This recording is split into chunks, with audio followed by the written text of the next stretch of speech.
Hello friend, welcome to friend set preparation YouTube channel. इस channel पर मैं कृष्णा आपके लिए लेके आता हूं एजुकेशनल वीडियो। इस वीडियो में मैं आपको पढ़ाने वाला हूं क्लास 5th की ईवीएस की बुक लुकिंग अराउंड से chapter 8 a treat for mosquito. इस चैप्टर के में हम लोग मॉस्किटो के बारे में पढ़ेंगे और मॉस्किटो से होने वाले डिसीज के बारे में भी जानेंगे कि कौन कौन सी डिसीज है जो मॉस्किटो से स्प्रेड होती है और फिर उसके लिए हमें क्या प्रिकॉशंस लेनी चाहिए और क्या ट्रीटमेंट हो सकती है इसके बारे में भी जानेंगे। तो सबसे पहले इसके अंदर जो चैप्टर है इसमें एक स्टोरी है, कुछ बच्चे हैं आपस में डिस्कशन कर रहे हैं और उनके सामने ये जो टॉपिक है ब्लड टेस्ट, ये सामने आता है कि आखिर ये ब्लड टेस्ट होता क्या है। तो जैसे ये एक बच्ची है जिसका नाम है जसकीरत, ये अपने फ्रेंड रजत से कुछ बातचीत कर रही है और कहती है कि Rajat is back at school today, he had been absent for many days, how are you now asked Aarti. I am all right, Rajat replied softly. तो ये जो बच्ची है जसकीरत और उसके जो फ्रेंड है वो सब लोग स्कूल के अंदर हैं और आपस में बातचीत कर रहे हैं, जिसमें एक बच्चा है जिसका नाम है रजत। वो काफी दिनों बाद स्कूल वापस आता है और जब से उससे पूछा जाता है कि भी आप तुम कैसे हो, इतने दिनों बाद क्यों आए हो, तो वो बताता है कि मैं अब ठीक हूँ, मैं काफी दिनों से भाई एब्सेंट था लेकिन अब मैं ठीक हूँ और मैं स्कूल आ गया हूँ। इस तरह से रजत रिप्लाई करता है। अब जो जसकीरत ये जो बच्ची है ये कुछ क्वेश्चन पूछती है। You must have played a lot while you were at home. ये जो बच्ची है वो पूछती है कि जब तुम घर पे होगे, घर पे तुमने बहुत खेला होगा, यानी कि तुम खेलते रहते होगे, बहुत तुमने मस्ती की होगी, क्योंकि तुम तो काफी टाइम से स्कूल तो आ ही नहीं रहे थे। जब स्कूल में एब्सेंट हो इट मीन्स घर में क्या कर रहे हो, एंजॉय कर रहे होगे, कुछ ना कुछ खेल रहे होगे, ऐसा जसकीरत बोलती है। लेकिन अब उसके फ्रेंड क्या रिप्लाई करते हैं वो जानते हैं। तो रजत कहता है, who wants to play when you have fever, on top of it I had to take a bitter medicine, I even had a blood test। अब जो रजत है वो रिप्लाई करता है कि कौन ऐसा है जब किसी को फीवर होता है और वो खेलना चाहे। भी फीवर तो कोई भी नहीं चाहता और फीवर में खेलना तो भाई बहुत मुश्किल काम है ना। तो इसलिए बोलता है कि who wants to play when you have fever, कि जब बीमार हो तो बीमार में कौन खेलना चाहे, बीमार में सब लोग क्या चाहते हैं, रेस्ट करना चाहते हैं। तो वो ये रजत रिप्लाई करता है, on the top of it I had to take a bitter medicine, और इस बीच में मुझे बहुत खराब घटिया सा जो बिटर सा मेडिसिन भी लेना पड़ा, यानी कि कड़वा सा एक दवाइयां वगैरह भी मुझे लेनी पड़ रही है। I even had a blood test, और मेरा तो ब्लड टेस्ट भी हुआ, यानी कि इसका जो इसकी बॉडी में जो ब्लड है उसमें कुछ प्रॉब्लम तो नहीं आई, उसका टेस्ट भी किया गया, ऐसा रजत बोलता है। अब जसकीरत पूछती है, a blood test why, it must have been very painful. और ये जो ब्लड टेस्ट है ये तो बहुत ज्यादा पेनफुल है, यानी कि बहुत ज्यादा इसमें दर्द होता है, बहुत दुखदाई है ये ब्लड टेस्ट। क्यों? क्योंकि भाई इसके अंदर सैंपल कलेक्ट किया जाता है। देखो भाई, आप में से कोई बच्चा अगर बीमार पड़ा हो तो आपको पता होगा कि ब्लड टेस्ट में क्या होता है कि हमारी बॉडी से थोड़ा सा ब्लड को पहले लिया जाता है सैंपल के रूप में और फिर उसे लैब में ले जा करके चेक किया जाता है कि इसमें कुछ प्रॉब्लम तो नहीं है। और ये जो टूल आप देख रहे हो भी, ये जो आपको दिखाई दे रहा है टूल, इसको माइक्रोस्कोप कहते हैं। माइक्रोस्कोप क्या होता है कि कोई भी छोटा से छोटा भी अगर कोई चीज है हमें उसे लार्ज स्केल पे देखना है, इवन 1000 टाइम्स अगर मुझे किसी चीज को बड़ा देखना है तो मैं क्या करूंगा कि भाई ये माइक्रोस्कोप को यूज करूंगा। तो जो डॉक्टर वगैरह होते हैं या फिर जो लैब में काम करते हैं वो लोग क्या करते हैं, जो भी हमारे ब्लड का सैंपल लेते हैं उसको अच्छे से चेक करते हैं, उसे देखते हैं, अगर उसके अंदर कुछ इन्फेक्शन होता है तो वो बता देते हैं कि भाई इसके अंदर ये सिम्टम्स आ रहे हैं, ये प्रॉब्लम है और ये वाली डिसीज इसे हो रही है। तो उसके अकॉर्डिंग, यानी कि जब भी वो ऑब्जर्व करते हैं उसके अकॉर्डिंग वो इंफॉर्मेशन देते हैं और वही हमारा ब्लड टेस्ट होता है। तो जैसे ये बच्चा बोल रहा है कि भी मुझे तो ब्लड टेस्ट भी करवाना पड़ा, इतनी ज्यादा प्रॉब्लम हो गई। तो जसकीरत कहती ये तो सचमुच बहुत प्रॉब्लम की बात है। अब रजत कहता है, actually when the needles pricked my finger it felt like a ant bite। और जब जो सुई है जब उसे मेरी बॉडी के अंदर यानी कि मेरी उंगली के अंदर डाला गया तो ऐसा लग रहा था जैसे चींटी वगैरह काटती है, कुछ इस टाइप का मुझे पेन हुआ, ऐसा रजत बोलता है। They took 2 or 3 drop of blood and sent it for testing, that is how we come to know that I had malaria। और जो डॉक्टर थे उन्होंने क्या किया कि मेरी बॉडी से, मेरे फिंगर से 2-3 ड्रॉप ब्लड के सैंपल के रूप में यूज कर लिया और उसे फिर टेस्ट करने के लिए उसे लैब वगैरह में भेज दिया। और उसके बाद जो लैब का रिपोर्ट आया उसके रिपोर्ट से मुझे पता लगा कि भी मुझे क्या हो रखा है, मलेरिया हो रखा है, ऐसा रजत ने बोला। Nancy, but you get malaria when a mosquito bite you, लेकिन अब जो नैन्सी है, लेकिन तुम्हें तो मलेरिया उस टाइम हुआ था जब वो जो मॉस्किटो है यानी जो मच्छर है, जब उसने तुम्हें बाइट किया होगा। ऐसा थोड़ी होता है कि लैब में जब जाता है तब मलेरिया होता है। बिल्कुल सही बात कह रही है। लेकिन जब हमें पता नहीं चलता ना कि किसी मच्छर ने हमें काटा, तो हमें थोड़ी पता लगता है कि हमें मलेरिया हो गया। ये बात हमें कब पता लगता है? जब हम ब्लड टेस्ट करवाते हैं, उसके बाद ही हमें ये चीज क्लियर हो पाती है कि हमें कौन सी डिसीज हो रही है, ये बाद में पता लगता है ना। कई बार आपको भी जो मॉस्किटो वगैरह बाइट करती होंगी, काटती होंगी, तो आपको भी पता नहीं लगता होगा कि भाई आपको मलेरिया है या कोई और डिसीज है। ये चीज कैसे कंफर्म होती है? तो आप कह सकते हो जो ब्लड टेस्ट होता है उसमें जो सैंपल के अकॉर्डिंग ही डिसाइड होता है कि कौन सी डिसीज आपको हो रही है। अब रजत कहता है yes but we find out by the blood test. और ये सारी चीजें हम कैसे पता लग करते हैं? कि ब्लड टेस्ट से पता करते हैं। अब जसकिरत कहता है there are a lot of mosquito in my house these day but I did not get malaria. अब जसकिरत कहता है कि मेरे घर में तो भाई आजकल तो बहुत सारा मॉस्किटो यानी कि मच्छर है, लेकिन मुझे तो मलेरिया नहीं हुआ। अब देखो भाई अब एक बात ध्यान से सुनो कि जरूरी नहीं है कि सारे मच्छर के काटने से यानी जितने भी मॉस्किटो है सबके काटने से भी हमें मलेरिया हो जाए, ऐसा कोई जरूरी नहीं है। ठीक है, कुछ स्पेशल मच्छर हैं जो उसे काटेंगे आप लोगों को तभी मलेरिया होगा। ठीक है, तो जसकिरत जैसे बोल रहा है कि मेरे घर में तो आजकल तो बहुत सारे मच्छर हैं बट मुझे तो मलेरिया नहीं हुआ, क्योंकि ऐसा हो सकता है कि जसकिरत के घर में जो मॉस्किटो वो ऐसे मॉस्किटो नहीं है जिससे मलेरिया होता हो। ठीक है, तो ये जसकिरत जो बात कर रहा था आई होप आपको क्लियर हो गया होगा। अब नैन्सी इसका रिप्लाई करती है who say that every mosquito bite cause malaria, malaria spread only by the disease carrying mosquitoes. अब ये जो नैन्सी है वो बिल्कुल करेक्ट रिप्लाई करती है कि कौन कहता है कि जितने भी मॉस्किटो हैं अगर वो हमें बाइट करें हमें मलेरिया हो जाएगा। ऐसा नहीं है, बल्कि वो मॉस्किटो हमें डिसीज फैला सकती है जिसके अंदर ये सिम्टम्स होते हैं, यानी कि कुछ ऐसे मॉस्किटो होते हैं जो मलेरिया को स्प्रेड करते हैं। वो वाले अगर मच्छर काटेंगे, मॉस्किटो काटेंगे, तब जाकर के ही हमें मलेरिया होगा, अदरवाइज नहीं होगा। तो आरती कहती है all mosquito look the same to me. और मुझे तो जितने भी मॉस्किटोज होते हैं यानी कि जितने भी मच्छर होते हैं सारे के सारे सेम दिखते हैं, मुझे तो कोई डिफरेंस दिखाई नहीं देता। आप लोग भी देखोगे तो आपको भी नहीं पता लगेगा कि भी कौन सा मॉस्किटो ऐसा है जो हमें मलेरिया कॉज कर सकता है या फिर कोई और डिसीज कॉज कर सकता है। ये बात तो पता चलेगा ही नहीं। तो रजत कहता है there must be some difference. तो रजत कहता है कि भी यहाँ पे थोड़ा सा डिफरेंस होता है, भाई साइज के अकॉर्डिंग भी डिफरेंस हो सकता है और भी बहुत चीजें जिससे डॉक्टर वगैरह आइडेंटिफाई करते हैं कि भी कौन से मच्छर से कौन सी बीमारी होती है। हम लोगों को नहीं पता लगता, लेकिन जो स्पेशलिस्ट होते हैं इस फील्ड के वो आइडेंटिफाई कर लेते हैं। कैसे करते हैं? तो भाई वो टेस्ट करके, चेक करके, उन्हें ऑब्जर्व करके, उन्हें देख करके ये सारी चीजें पता लगा लेते हैं। अब क्वेश्चन अगर ऐसा आ जाए कि भी ब्लड टेस्ट क्यों कंडक्ट किया जाता है, तो आप ये कह सकते हो कि अगर मुझे आइडेंटिफाई करना है किसी को मलेरिया हो रखा है या नहीं हो रखा है, तो हम क्या कर सकते हैं? ब्लड टेस्ट ले सकते हैं। प्रोसीजर क्या है? बहुत सिंपल। जैसे आप ये पिक्चर में देख रहे हो कि आपकी बॉडी से कहीं फिंगर से कहीं से थोड़ा सा ब्लड सैंपल लिया जाता है, 2 और 3 ड्रॉप लिया जाता है, उसे लैब में भेजा जाता है, लैब में से एग्जामिन किया जाता है, टेस्ट किया जाता है और फिर उसके अकॉर्डिंग फिर डिसाइड किया जाता है इसे कि भाई इसे मलेरिया है या नहीं है। ठीक है, अब नैन्सी बोलती है did they take the blood from the place where the mosquito had bitten you. अच्छा, अब नैन्सी पूछती है कि जहां पे तुम्हें मच्छर ने काटा था उस प्लेस से ब्लड लेते हैं या पर्टिकुलर प्लेस होता है? जैसे आप पिक्चर में देख रहे हो तो उसके फिंगर से लिया जा रहा है। तो नैन्सी के दिमाग में क्वेश्चन आ रहा है, ये बताओ ये जो ब्लड सैंपल जो लिया गया था यानी कि उस जगह से लिया गया था जहाँ पे जो मॉस्किटो है उसने आप तुम्हें काटा था, उस जगह से लिया गया था? तो ये क्वेश्चन नैन्सी पूछती है। अब रजत क्या रिप्लाई करते हैं सुनो। Of course not, how do you I know when and where the mosquito bite मी।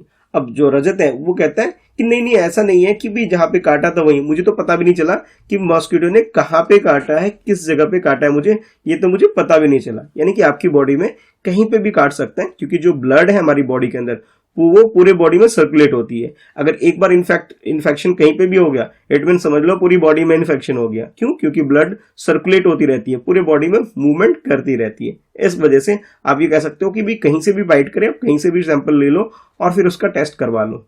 ठीक है, तो रजत इस बारे में आंसर करता है। अब नैन्सी कहती है but how could they find out that you had malaria by your blood test? Do you think they could see something in the blood? अब जो नैन्सी है अब उसके दिमाग में क्वेश्चन आता है कि भी उनको कैसे पता लग जाता है, एक ब्लड टेस्ट किया और उसको कैसे पता लग जाता है कि भी इसमें मलेरिया है या नहीं है, कैसे पता लगता है कि भी क्या ब्लड के अंदर कुछ ऐसे सिम्टम्स देखने को मिलता है, कुछ समथिंग कुछ भी देखने को मिलता है जिससे वो आइडेंटिफाई करते हैं। तो देखो बच्चों, अभी मैंने थोड़ी देर पहले ही आपको बताया कि जब लैब में लेके जाते हैं ब्लड के सैंपल को, यानी 2 और 3 ब्लड के ड्रॉप ऑफ ब्लड अगर लेके जाते हैं, तो उससे क्या होता है कि उसे इस माइक्रोस्कोप में, जैसे ये देख रहे हो ये डॉक्टर हैं और ये क्या कर रही है, उसके अंदर उस सैंपल को अच्छे से ऑब्जर्व करती है। हाँ, उसके अंदर क्या होता है कि बहुत जब उसे बहुत छोटे से साइज को 1000 टाइम्स बड़ा करके, यानी कि इतनी सी साइज है, इतनी सी चीज है, अगर इतना बड़ा करके अगर उसे देखेंगे तो उसमें पता लग जाता है ये इन्फेक्शन हो रखा है। और उस इन्फेक्शन से ही डिसाइड होता है कि हाँ भाई ये तो जो बीमारी है ये क्या है, कि भाई ये मलेरिया हो रखा है या फिर कोई और बीमारी होता है। तो उसको चेक किया जाता है, अच्छे से उसे एग्जामिन किया जाता है। तो उस एग्जामिनेशन के आधार पे आप कह सकते हो, on the basis of the test the doctor decide that it is malaria, और जो भी बीमारी होगी वो बता देते हैं। तो आई होप आपको अच्छे से क्लियर हो गया होगा कि किस तरह से डॉक्टर डिसाइड करते हैं ब्लड टेस्ट कंडक्ट करने के बाद। अब आपके लिए यहाँ पे कुछ टॉपिक है फाइंड आउट, और इसके अंदर आपके लिए कुछ क्वेश्चंस फ्रेम किए गए हैं। तो अब आप लोग क्या करोगे भाई, क्वेश्चन लिखोगे और उसके बाद मैं आपको आंसर करवाऊंगा। तो ये है आपके लिए question number 1, do you know anyone who has had malaria? क्या आप किसी ऐसे इंसान को जानते हो कि जिसे मलेरिया हो रखा है?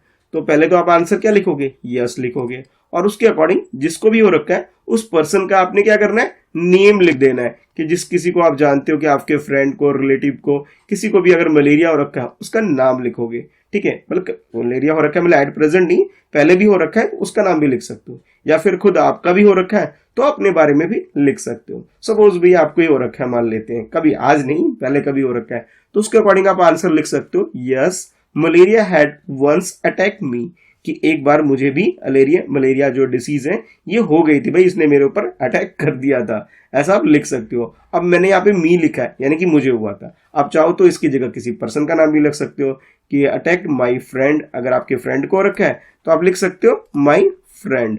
ठीक है, या फिर किसी फैमिली मेंबर का हो रखा है तो उसका नाम भी आप मेंशन कर सकते हो, यानी कि आंसर को आप थोड़ा बहुत मॉडिफाई भी कर सकते हो अपने अकॉर्डिंग। ठीक है, अच्छा इसके बाद नेक्स्ट है आपके लिए क्वेश्चन नंबर 2। पहले मैं इसे रीड करके एक्सप्लेन करता हूं।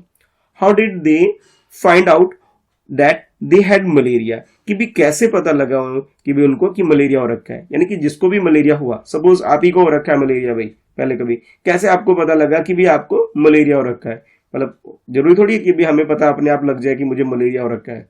तो जैसे अभी हमने ये जो अभी स्टोरी सा बच्चों की बातचीत पढ़ी, तो हमें पता लगा जब हम ब्लड टेस्ट कंडक्ट करवाते हैं, यानी कि जब हमारा ब्लड सैंपल टेस्ट लैब में टेस्ट होता है, उसके बाद ही डिसाइड होता है कि भी किसी को मलेरिया हो रखा है। तो या फिर आप ये कह सकते हो बॉडी में पेन वेन हो रखा है, जो मलेरिया के जो सिम्टम्स वगैरह है उससे डिसाइड हुआ कि भी मलेरिया हो रखा है। तो इसका आंसर आप कुछ इस तरह लिख सकते हो, by undergoing blood test we got to know it was malaria, कि जब हमारा ब्लड टेस्ट होता है, ठीक है, ब्लड टेस्ट होने के बाद ही हमें ये बात पता लगती है कि भाई हमें क्या हो रखा है, मलेरिया हो रखा है। अदरवाइज हमें लगेगा कि हमें बीमारी हो रखी, कौन सी बीमारी हो रखी ये नहीं पता लगेगा। और ये कैसे पता लगता है, ये ब्लड टेस्ट कंडक्ट कराने के बाद ही पता लगता है। तो आप आंसर लिख सकते हो, by undergoing blood test we got to know it was malaria, कि भाई मुझे पहले कभी मलेरिया हुआ था, मुझे कैसे पता लगा, ब्लड टेस्ट कंडक्ट कराने के बाद। अच्छा इसके बाद नेक्स्ट है आपके लिए क्वेश्चन नंबर 3। अब थर्ड क्वेश्चन में आपसे पूछा जा रहा है, what problems did they have on having malaria, कि कौन कौन सी प्रॉब्लम्स होती हैं जो हमें फेस करनी पड़ती है जब हमें मलेरिया होती है, यानी कि मलेरिया के टाइम पे हमारी बॉडी में क्या क्या चेंजेस आता है, जिससे हम ये भी आइडेंटिफाई कर सकते हैं कि भाई हमें कि भी मलेरिया हो रखा है। या फिर आप ये कह सकते हो कौन कौन सी प्रॉब्लम आपको फेस करनी पड़ती है जब आपको मलेरिया होता है। तो इस क्वेश्चन का आंसर आप इस तरह से लिख सकते हो, when I was suffering from malaria I got high fever and become too weak, कि जब मुझे मलेरिया हुआ था तो मुझे क्या हुआ था, सबसे पहली चीज तो ये हुआ कि मुझे हाई फीवर हो रखा था, यानी कि मैं बहुत ज्यादा बीमार होकर। और दूसरा ये कह सकता हूं कि become too weak, I become too weak, मेरे साथ क्या हुआ कि मैं बहुत ही वीक हो गया। चाहे तो आप पॉइंट्स में लिख सकते हो, चाहे सेंटेंस बना के भी आंसर लिख सकते हो। When I was suffering from malaria I got high fever and become too weak, मैं तो बहुत कमजोर हो गया था और बहुत ज्यादा मुझे हाई फीवर हो रखा था। ठीक है, तो ये प्रॉब्लम्स हैं जिससे हमें सफर करना पड़ता है अगर भाई हमें मलेरिया हो गया तो। ठीक है, अच्छा उसके बाद नेक्स्ट है आपके लिए question number 4। What other disease can be caused by the mosquito bytes. अब देखो, एक डिसीज मलेरिया के बारे में तो हम बहुत डिस्कस कर रहे हैं, बट जो मच्छर होते हैं, मॉस्किटो होते हैं, वो और भी बहुत सारे डिसीज स्प्रेड करते हैं। तो वो कौन कौन से डिसीज हैं उन सबके आपको नाम लिखने हैं कि भाई A disease, B disease, C disease, इस तरह से बहुत सारे जो डिसीज हैं 1 2 3 करके भी आप लिख सकते हो, और सेंटेंस में भी लिख सकते हो कि कौन कौन से ऐसे डिसीज है जो कि मॉस्किटो बाइट की वजह से होता है। तो इस क्वेश्चन का आंसर आप कुछ इस तरह से लिख सकते हो, by the mosquito bite we also get other disease like chikungunya, yellow fever, dengue etcetera. यानी कि ये कुछ ऐसे डिसीज हैं जो कि आप कह सकते हो कि मॉस्किटो बाइट की वजह से होता है। नंबर 1 लिख सकते हो चिकनगुनिया, नंबर 2 लिख सकते हो येलो फीवर, नंबर 3 लिख सकते हो डेंगू। ठीक है, तो ये मैंने 3 डिसीज आपको लिखवा दिया। आप चाहो तो सेंटेंस बना के भी लिख सकते हो, या फिर 1 2 3 पॉइंट्स में भी लिख सकते हो। ठीक है, और भी चाहो तो आप लिख सकते हो इसके अकॉर्डिंग, और भी ज्यादा 4 5 6 करके ऐसे, और भी अपने आंसर एक्सटेंड कर सकते हो और ज्यादा लिख सकते हो। ठीक है, आई होप आपको क्लियर हो गया होगा। अब इसके बाद नेक्स्ट है आपके लिए क्वेश्चन नंबर 5। ठीक है, देखो ये टॉपिक इधर, क्वेश्चन नंबर 5 पहले मैं इसे रीड करता हूँ। In which season is malaria more common, why do you think this happen. कि आपको सीजन बताना है, ऐसा कौन सा सीजन आता है जो मलेरिया जो है बहुत कॉमन होता है, यानी कि बहुत ज्यादा मलेरिया स्प्रेड होता है, उस सीजन का नाम बताना है। और नेक्स्ट पूछा जा रहा है why do you think this happen, और इसके पीछे रीजन क्या है, ऐसा क्यों होता है, वो उसके पीछे आपको रीजन भी बताना है कि इस पर्टिकुलर सीजन में ही क्यों होता है, ये आपसे पूछा जा रहा है। तो उसके अकॉर्डिंग आप अपना आंसर लिख लोगे।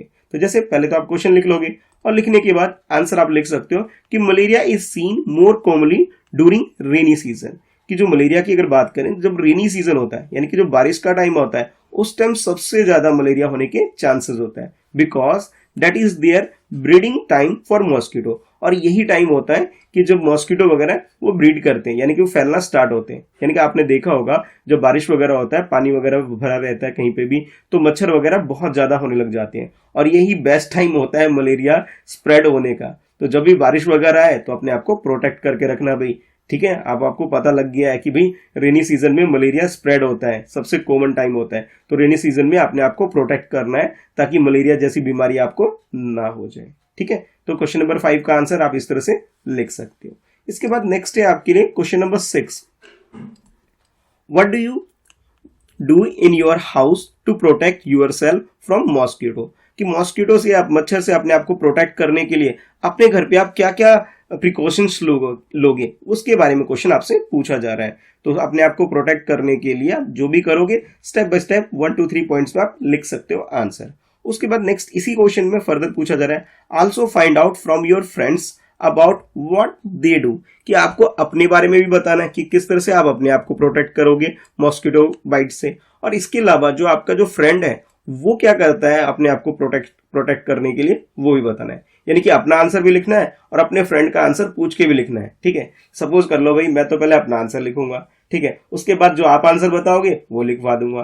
ठीक है, तो मैं यहाँ पे क्या करता हूँ, दोनों के बारे में लिखवा देता हूँ। आप लोग मुझे कमेंट करके बताना अपना अपना तरीका कि किस तरह से आप लोग अपने आप को प्रोटेक्ट करते हो मॉस्किटो बाइट से। सपोज करो सबसे बेस्ट थिंग जो आप कर सकते हो मेरे अकॉर्डिंग, कि best thing to protect our self from mosquito is cover our body with cloth. कि हमें सबसे बेस्ट चीज जो हम कर सकते हैं कि हम क्या कर सकते हैं, अपनी पूरी बॉडी को कवर कर लेना चाहिए, यानी कि फुल बाजू के कपड़े पहन लेना चाहिए, कोई जगह ऐसी नहीं छोड़नी चाहिए जहां मॉस्किटो बाइट कर सके। सबसे बेस्ट थिंग तो ये हो सकता है, ये मुझे लगता है। अच्छा, अगर मैं अपने फ्रेंड की बात करूं तो आप लिख सकते हो अपने फ्रेंड के बारे में भी कि my friend use mosquito nets. देखो घर में मॉस्किटो नेट वगैरह हो जाता है, उसे यूज कर लोगे तो भी अपने आप को प्रोटेक्ट कर सकते हो। कि जब हम सो रहे होते हैं सबसे ज्यादा मच्छर उसी टाइम काटते हैं, तो अपने आप को प्रोटेक्ट करने के लिए आप क्या करो, मॉस्किटो नेट को यूज कर लो। या फिर आप कह सकते हो कि मॉस्किटो रिपेलेंट क्रीम्स वगैरह जो होती है उसे भी बॉडी में लगा सकते हो, जिससे मॉस्किटो वगैरह आपको डिस्टर्ब ना करे, आपको बाइट ना करे। ठीक है, तो मैंने अपना भी बता दिया, अपने फ्रेंड का भी बता दिया। अब आप लोग मुझे कमेंट करके बताओ कि आप लोगों की बेस्ट प्रैक्टिस क्या है भाई मॉस्किटो से अपने आप को प्रोटेक्ट करने की, वो बता देना। ठीक है, चलो नीचे मैं कमेंट में देखूंगा आपका आंसर। अच्छा, इसके बाद नेक्स्ट क्वेश्चन है क्वेश्चन नंबर 7।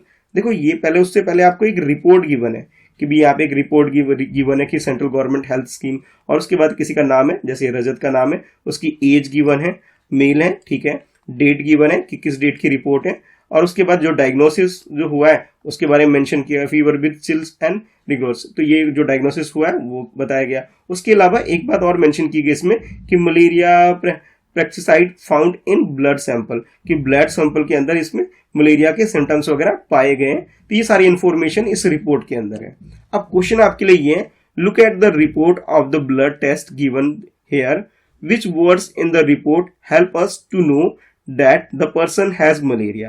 अब इसमें जो जितनी भी इंफॉर्मेशन गिवन है, इस इंफॉर्मेशन में से कौन सी ऐसी इंफॉर्मेशन है जिससे आपको ये पता लग रहा है कि जो रजत है, जो पर्सन है, उसे मलेरिया हो रखा है। तो आप कह सकते हो इसमें बहुत क्लियरली मेंशन है कि यहाँ पे, ठीक है, जिसको मैंने बॉक्स में बना रखा है, इसे आप अपने आंसर में लिख सकते हो कि malaria pesticide found in blood sample. ठीक है, तो ये अपना आंसर में आप लिख सकते हो। और जो आपका आंसर होगा, जैसे ये क्वेश्चन नंबर 7 है, ठीक है, पहले तो क्वेश्चन नंबर 7 को नोट कर लोगे, और नोट करने के बाद नेक्स्ट आप इसका आंसर कुछ इस तरह लिख सकते हो, in the report malaria pesticide found in the blood sample so that the person is suffering from malaria. अब वो पर्सन कौन है, तो आप नाम भी लिख सकते हो, रजत। ठीक है, तो मैंने दिया पर्सन ही लिख दिया क्योंकि क्वेश्चन में आपसे पर्सन का नाम नहीं बोला गया था, तो मैंने पर्सन लिख दिया। चाहो तो आप रजत भी लिख सकते हो। ठीक है, तो इस तरह से आप अपना ये आंसर भी कंप्लीट कर सकते हो। आई होप आपको अच्छे से समझ में आ गया होगा कि किस तरह से आपको ये आंसर करने थे। तो इस वीडियो में हम लोग यहीं तक करेंगे, क्वेश्चन नंबर 7 तक करेंगे। बाकी जो रिमेनिंग है उसे हम करेंगे इसके नेक्स्ट पार्ट, यानी कि पार्ट 2 में करेंगे। तो पार्ट 2 को इसके बाद जरूर देखना। आई होप आपको सारी चीजें अच्छे से क्लियर हो गई होगी। तो वीडियो को लाइक करके मुझे जरूर बताना कि वीडियो आपको पसंद आ रही है। और हाँ, अगर कोई डाउट है, कुछ नहीं समझ में आए, नीचे कमेंट में लिख के भी पूछ सकते हो। इसके अलावा आप मुझे इंस्टाग्राम पे फॉलो कर लो, मेरी आईडी है @Mr. Krishna Shah, जहाँ पर्सनली कनेक्ट करके अपने आप को मुझसे मैसेज में अपने डाउट्स वगैरह पूछ सकते हो। तो thanks for watching, bye bye. Channel friend side preparation को सब्सक्राइब करना, बेल आइकन प्रेस करना, ताकि हर लेटेस्ट वीडियो की नोटिफिकेशन आपको रिसीव हो सके। ठीक है, बाय।